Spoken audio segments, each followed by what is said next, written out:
한미 반도체 보유하신 분들, 오늘 장 보면서 마음이 꽤 복잡하셨을 거예요. 며칠 전까지만 해도 30만 원 위에서 다시 힘을 잡는 것처럼 보였는데 오늘은 장중에 25만 원대까지 밀렸죠. 이 정도면 그냥 조금 빠졌다가 아닙니다. 보유자 입장에서는 손이 쉽게 안 나가는 자리예요. 좋은 뉴스는 계속 들리는데 주가는 흔들리고 HBM 이야기는 여전히 뜨거운데 공매도 압박은 커지고 장중에는 한 번에 가격이 밀려버리니까요. 그런데 오늘 한미반도체에서 진짜 봐야 할 건 단순히 몇 퍼센트 빠졌느냐가 아닙니다. 오늘은 공매도와 실적 의심 그리고 HBM 장비 기대가 한자리에서 부딪힌 날로 봐야 합니다. 그러니까 지금 한미반도체를 볼 때는 이렇게 질문해야 해요. 이 하락이 진짜 성장 스토리가 깨진 하락인가? 아니면 공매도와 불안 심리가 과하게 눌러놓은 가격인가? 25만 원대까지 내려온 이 자리에서 큰 돈이 다시 받아주는지 봐야 하는가? 오늘 이야기는 여기서 시작해 보겠습니다. 먼저 가격부터 쉽게 볼게요. 한미반도체는 오늘 28만 3천 원, 전일 종가를 기준으로 시작해서 장중 25만 500원까지 밀렸습니다. 그리고 26만 원대에서 움직임이 잡히고 있죠. 이 가격 흐름이 중요한 이유는 하나입니다. 시장이 지금 한미반도체를 다시 시험하고 있기 때문이에요. 30만 원 위에서는 기대가 컸습니다. HBM 사수주가 다시 나오면 된다. 2분기부터 숫자가 회복될 수 있다. AI 패키징 장비까지 넓어질 수 있다. 이런 기대가 있었죠. 그런데 주가가 25만 원대까지 내려오면 시장의 질문이 달라집니다. 그 기대를 지금 가격에서도 믿을 수 있느냐? 실적이 확인되기 전까지 버틸 돈이 있느냐? 공매도 물량을 이길 만큼 매수세가 들어오느냐? 이걸 묻는 겁니다. 그러니까 오늘 25만 원대는 그냥 가격이 아니라 심리선이에요. 이 가격대에서 바로 무너지는지 아니면 아래에서 받아주는 돈이 생기는지가 중요합니다. 오늘 한미반도체에서 가장 새롭게 봐야 할 건 공매도입니다. 보통 보유자들은 공매도 이야기를 들으면 기분이 안 좋죠. 내가 들고 있는 종목에 하락을 예상하는 돈이 많다는 뜻처럼 들리니까요. 그런데 공매도는 무조건 악재로만 보면 안 됩니다. 공매도 잔액이 많다는 건 그만큼 주가 하락을 예상하는 돈이 쌓여 있다는 뜻입니다. 하지만 반대로 생각하면 나중에 주가가 다시 강하게 올라갈 때 되사야 할 물량이 많다는 뜻이기도 해요. 이걸 숏 커버링이라고 하죠. 쉽게 말하면 먼저 팔아놓은 사람들이 나중에 다시 사서 갚아야 하는 구조입니다. 그래서 공매도 잔액이 높은 종목은 두 얼굴을 가지고 있어요. 하나는 하락 압박입니다. 다른 하나는 반등이 시작될 때 매수 압력으로 바뀔 수 있는 가능성입니다. 한미반도체가 지금 딱 이 위치에 있습니다. 공매도가 많다는 건 부담입니다. 하지만 만약 HBM 장비 수주, 2분기 실적 회복, 장비주 수급이 동시에 살아나면 그 공매도 물량이 다시 되사는 힘으로 바뀔 수 있습니다. 그래서 오늘은 공매도가 많다는 사실보다 그 공매도 물량이 계속 가격을 누르는지 아니면 어느 순간부터 되사기 시작하는지를 봐야 합니다. 그럼 보유자는 지금 뭘 봐야 하느냐? 가장 먼저 봐야 할 건 25만 원대 저점입니다. 오늘 장중 25만 500원까지 내려왔다는 건 시장이 한미반도체를 꽤 세게 흔들었다는 뜻입니다. 여기서 중요한 건 종가입니다. 장중에 25만 원대까지 밀리는 건 무서울 수 있어요. 하지만 종가에서 얼마나 회복하느냐가 더 중요합니다. 만약 장중에는 25만 원대까지 밀렸는데 종가로 26만 원대 중후반이나 27만 원 근처까지 회복한다면 시장은 이렇게 볼 수 있습니다. 아래에서는 받아주는 돈이 있네. 공포가 나왔지만 완전히 무너진 건 아니네. 공매도 압박 속에서도 저가 매수가 들어왔네. 반대로 장중 저점 근처에서 종가가 끝나버리면 이야기가 달라집니다. 그때는 아직 매수세가 약하다는 뜻이고 보유자 입장에서는 다음 거래일도 조심해야 합니다. 그러니까 오늘은 장중 저점보다 종가 위치가 더 중요합니다. 뉴스 제목보다 장중 급락보다 종가가 어디에 찍히는지를 봐야 해요. 그 다음 가격 기준은 28만 원입니다. 왜 28만 원이 중요하냐면 전일 종가가 28만 3천 원이었고 오늘은 그 아래로 크게 밀렸기 때문입니다. 앞으로 한미반도체가 다시 분위기를 돌리려면 28만 원을 회복하는지 봐야 합니다. 25만 원대에서 하락에서 반등해서 26만 원대에 머무는 건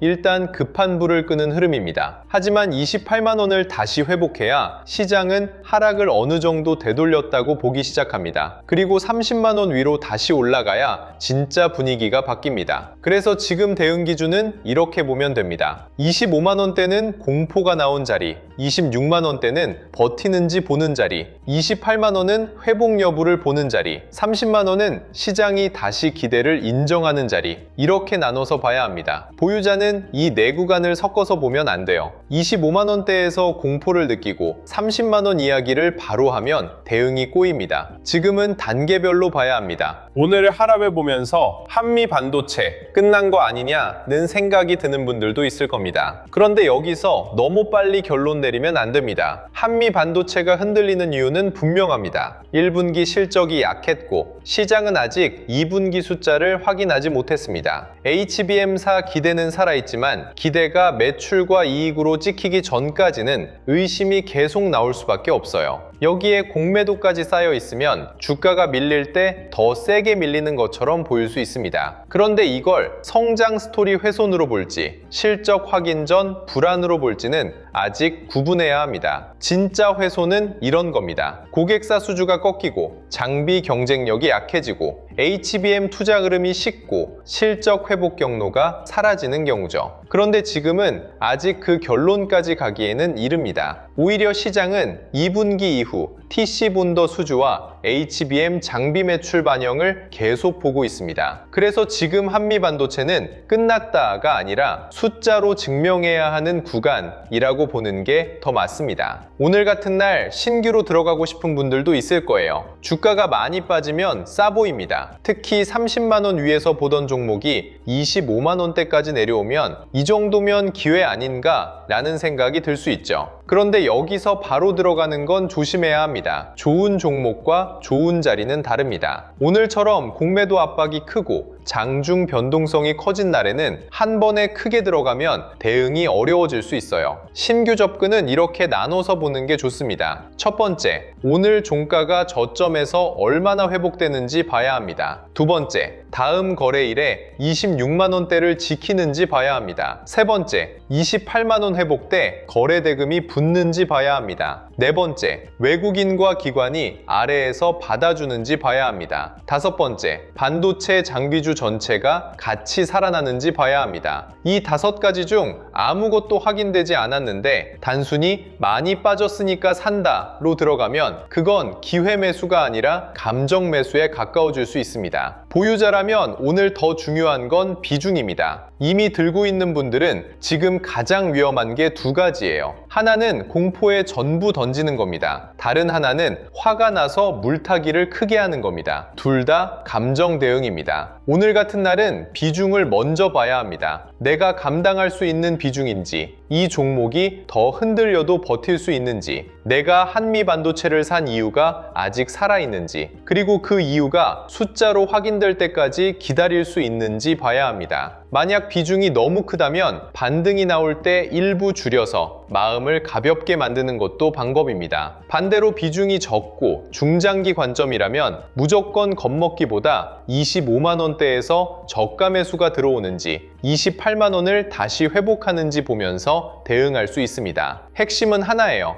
오늘 하락이 내 판단을 무너뜨리게 두면 안 됩니다. 기준이 있어야 버틸 수도 있고 줄일 수도 있습니다. 외국인과 기관 수급도 같이 봐야 합니다. 한미 반도체는 개인 투자자 관심이 굉장히 큰 종목입니다. 이런 종목은 주가가 빠질 때 개인이 많이 받아내는 경우가 많아요. 그런데 개인만 계속 사고 외국인과 기관이 위에서 파는 흐름이면 상승이 오래가기 어렵습니다. 특히 공매도 잔액이 높은 종목에서는 더 그렇습니다. 공매도 물량이 많은 상태에서 주가가 다시 강하게 가려면 단순 개인 매수만으로는 부족할 수 있습니다.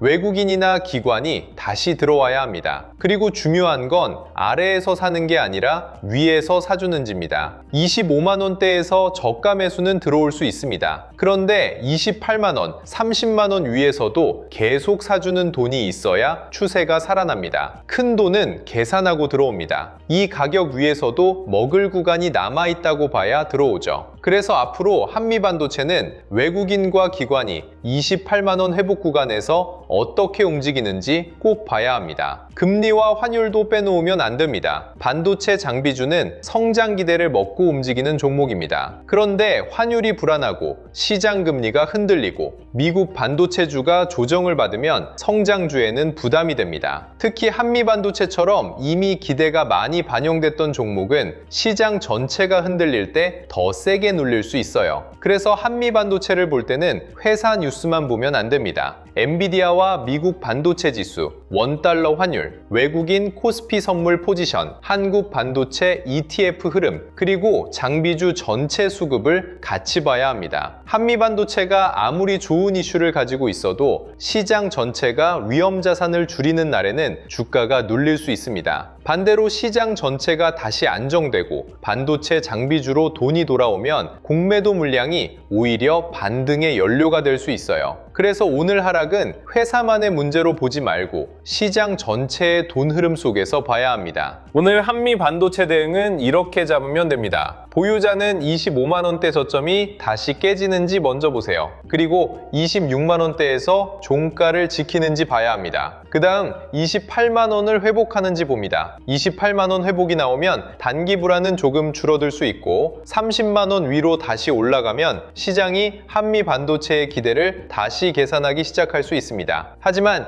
25만 원대가 다시 깨지고 공매도 비중이 계속 높고 장비주 전체가 같이 밀리면 그때는 비중 관리가 먼저입니다. 신규 접근은 급하게 하지 마세요. 한 번에 크게 들어가기보다 종가 회복과 수급 회복을 보고 나눠서 보는 게 낫습니다. 추가 매수도 마찬가지입니다. 많이 빠졌으니까 산다가 아니라 이 가격에서 누가 받아주는지 확인하고 산다가 되어야 합니다. 오늘은 공포장입니다. 공포장에서는 싸 보이는 가격보다 버티는 힘이 더 중요합니다. 결국 오늘 한미 반도체의 핵심은 공매도와 실적 확인입니다. 공매도가 많다는 건 부담입니다. 하지만 공매도가 많다고 무조건 끝난 건 아닙니다. 오히려 한미 반도체가 2분기 수주와 실적으로 다시 증명하면 그 공매도 물량이 되사야 하는 압력으로 바뀔 수도 있습니다. 문제는 그 전까지 주가가 얼마나 버티느냐입니다. 그래서 앞으로 봐야 할 건 5가지예요. 25만 원대 저점 방어, 26만 원대 종가 회복, 28만 원 재돌파, 외국인과 기관의 위쪽 매수,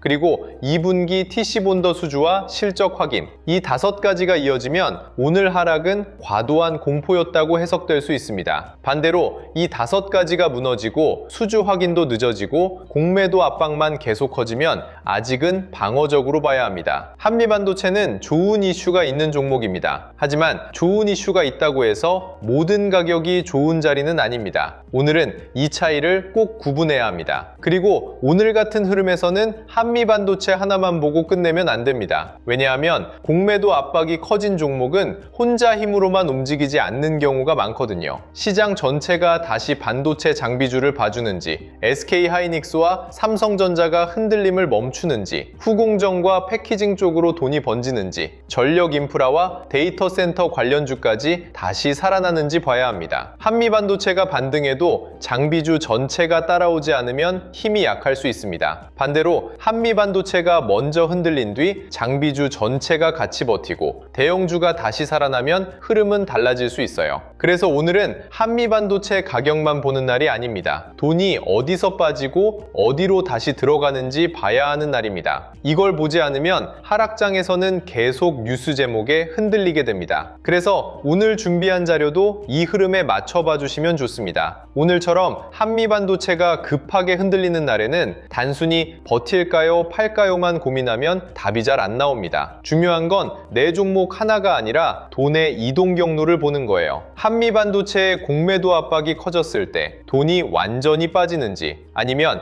HBM 장비주 안에서 다른 종목으로 이동하는지, 후공정과 패키징 쪽은 버티는지, 전력 인프라와 데이터 센터 쪽으로 돈이 피신하는지, 다시 삼성전자와 SK하이닉스 같은 대형주로 돌아오는지, 이걸 같이 봐야 합니다. 그래서 이번 자료는 한미반도체 같은 급락 반등 구간에서 감정적으로 흔들리지 않고 돈이 어디로 움직이는지 확인하기 위한 자료라고 보시면 됩니다. 이 자료는 그냥 이 종목 사세요, 이런 자료가 아니에요. 한미반도체 이후에 시장의 돈이 어디로 이동할 수 있는지, 그리고 그 돈이 실제로 움직이고 있는지 확인할 수 있게 정리한 자료입니다. 이번 자료 안에는 실명 관찰 종목 41개, 섹터 7개, 타점 기준 4개, 매매 전 체크 10가지가 들어가 있습니다. 그러니까 종목을 찍어주는 자료라기보다는 돈이 지나갈 수 있는 길목을 미리 펼쳐놓고 보는 자료라고 생각하시면 돼요. 한미반도체가 흔들릴 때는 한미반도체만 보는 게 아니라 그 돈이 빠지는지, 버티는지, 다른 섹터로 번지는지를 같이 봐야 하거든요. 그리고 이 자료는 영상 아래 더보기란에 있는 파란색 링크로 신청하실 수 있게 준비해 둘게요. 지금 설명을 들으시면서 나는 한미반도체 하나만 보는 게 아니라 공포장에서도 돈의 흐름을 같이 보고 싶다, 이런 생각이 드신다면 더보기란 파란색 링크를 먼저 열어두셔도 좋습니다. 구독과 좋아요 눌러주시고 댓글창에 구독 완료라고 남겨주시면 자료 신청 흐름까지 이어서 확인하실 수 있게 해두겠습니다. 이제 이 자료 안에 어떤 내용이 들어가 있는지 조금 더 쉽게 풀어볼게요. 먼저 실명 관찰 종목 41개는 한미반도체 이후에 돈이 이동할 수 있는 후보들을 정리해 둔 겁니다. 한미반도체가 흔들린다고 해서 무조건 시장의 돈이 사라지는 건 아닙니다. 그 돈이 SK하이닉스 같은 HBM 대형주로 이동하는지, 삼성전자처럼 HBM사와 엔비디아 공급망 기대가 있는 대형주로 번지는지, HPSP 같은 장비주로 다시 붙는지, 리노공업, ISC 같은 후공정 쪽으로 넘어가는지, HD 현대일렉트릭, LS일렉트릭 같은 전력 인프라까지 확산되는지를 같이 보는 거예요. 이걸 미리 정리해두지 않으면 급락장에서는 눈앞에 손실만 보이게 됩니다. 그래서 실명 관찰 종목 41개는 무조건 이걸 사라가 아니라 돈이 어디로 이동하는지 미리 확인하는 용도로 보시면 됩니다. 그리고 섹터 7개도 같이 정리해뒀습니다. 반도체 대형주, 전력 인프라, 반도체 장비 소부장, 후공정 패키징, 증권 금융, 자동차 자율주행, 저평가 대형주, 이렇게 돈이 이동할 수 있는 흐름별로 나눠서 볼 수 있게 만든 자료예요. 시장이 진짜 강하면 한미 반도체만 오르고 끝나지 않습니다. 반대로 시장이 흔들릴 때도 한미 반도체만 보고 있으면 돈이 어디로 빠지는지 놓치게 돼요. 그래서 이 자료는 종목 하나만 보는 게 아니라 돈이 어느 섹터에서 빠지고 어느 섹터로 다시 들어가는지 확인하는 지도라고 보시면 됩니다. 여기서 더 중요한 게 타점 기준 4개예요. 좋은 종목인 건 알겠는데 지금 들어가도 되는지, 기다려야 하는지, 이미 늦은 자리인지, 이걸 구분하는 게 제일 어렵잖아요. 특히 오늘 같은 한미반도체 흐름에서는 더 그렇습니다. 그래서 이 자료에서는 타점을 가격 하나로 박아놓은 게 아니라 돌파, 눌림, 회복, 과열 회피, 이렇게 4가지 기준으로 보게 정리해놨어요. 급락 후 반등이 나올 때도 바로 따라가는 게 아니라 종가로 버티는지 봐야 하고요. 눌림에서는 기준선을 지키는지, 회복 구간에서는 거래대금이 붙는지, 과열 구간에서는 윗꼬리와 차익 매물이 나오는지 봐야 합니다. 그리고 매매 전 체크 10가지도 꼭 보셔야 합니다. 손실은 종목을 몰라서 나는 경우보다 기준 없이 들어가서 나는 경우가 훨씬 많아요.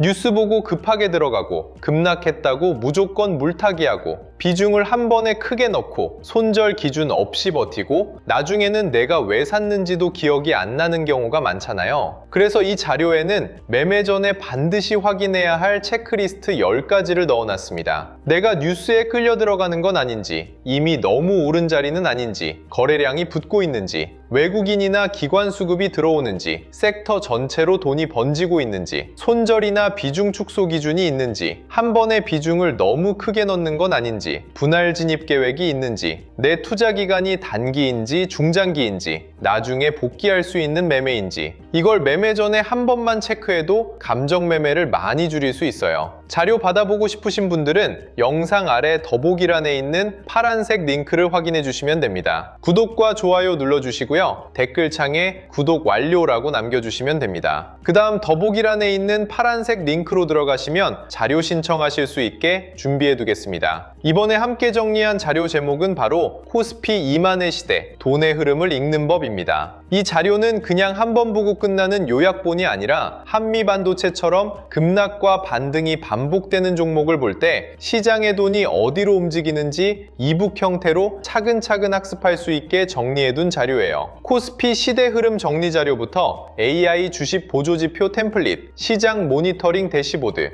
AI 종목 스크리닝 리스트, 투자 체크리스트와 원칙 카드, 섹터 테마 분석 자료, 실전 매매 기록 템플릿까지 함께 정리해드리겠습니다. 더보기란에 파란색 링크가 여러 개로 나뉘어 있다면 본인이 원하는 자료에 맞는 링크로 들어가 신청하시면 됩니다. 오늘 영상은 여기서 마치고요. 다음 영상에서는 한미반도체가 25만원대 저점을 지켜내고 다시 28만원, 30만원 회복 흐름으로 갈 수 있을지, 그리고 공매도 압박이 숏 커버링으로 바뀔 수 있는 조건은 무엇인지 더 자세하게 짚어드리겠습니다. 한미반도체는 아직 기대가 살아있는 종목입니다. 하지만 기대만으로 버티는 장은 아닙니다. 지금은 가격, 수급, 공매도, 실적 확인을 같이 봐야 합니다. 오늘처럼 흔들리는 날일수록 감정이 아니라 기준이 필요합니다. 끝까지 시청해주셔서 감사합니다.